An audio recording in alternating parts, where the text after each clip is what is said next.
Que peut-on faire avec cette API réflexion qui la rend si utile auprès de ces frameworks? La première chose qu'on peut faire, c'est qu'on peut créer des instances de classes. Donc, étant donné une classe, on peut créer des instances de cette classe au travers de l'API réflexion. On a envie de se dire, mais si je fais user u égale new user, je crée une instance de user. Oui, mais il se trouve qu'on peut récupérer une instance de classe juste à partir du nom de cette classe dans une chaîne de caractères. Et donc ça veut dire que si je réussis à obtenir le nom d'une classe dans une chaîne de caractères, d'une façon ou d'une autre, je vais pouvoir créer des instances de cette classe avec l'API réflexion. Donc sans appeler de new et sans écrire explicitement le nom de la classe dans du code Java. Donc ça, c'est quelque chose qui est très utile et on va voir comment ça fonctionne. Une fois qu'on a ces instances de classe, on peut invoquer des méthodes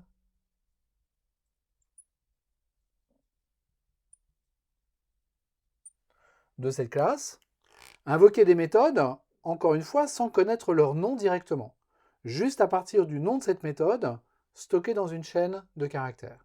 Si j'ai le nom d'une classe et le nom d'une méthode, grâce à l'API réflexion, je peux créer des instances de cette classe et invoquer cette méthode sur l'instance que je viens de créer.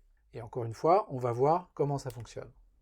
Et puis, je peux accéder au champ de cette classe.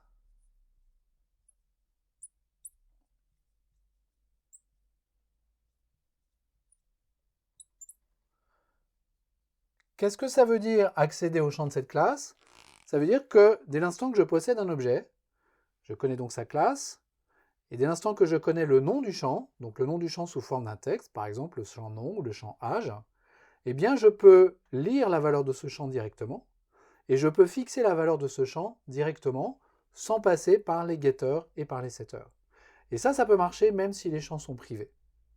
Donc en fait, l'API réflexion, c'est une espèce d'ouvre-boîte qui permet d'ouvrir des objets, de regarder ce qu'il y a dedans, sans nécessairement connaître à la compilation le nom de la classe de cet objet, ni même connaître le nom des méthodes et le nom des champs. On peut directement, à partir de l'API réflexion, faire ce qu'on appelle de l'introspection, c'est-à-dire examiner le contenu d'un objet sans connaître a priori le nom de sa classe. Quand je dis a priori, ça veut dire à la compilation. Ça, c'est quelque chose qui est extrêmement puissant et c'est la caractéristique, la fonctionnalité fondamentale critique que tous les frameworks dont on vient de parler utilisent pour fonctionner.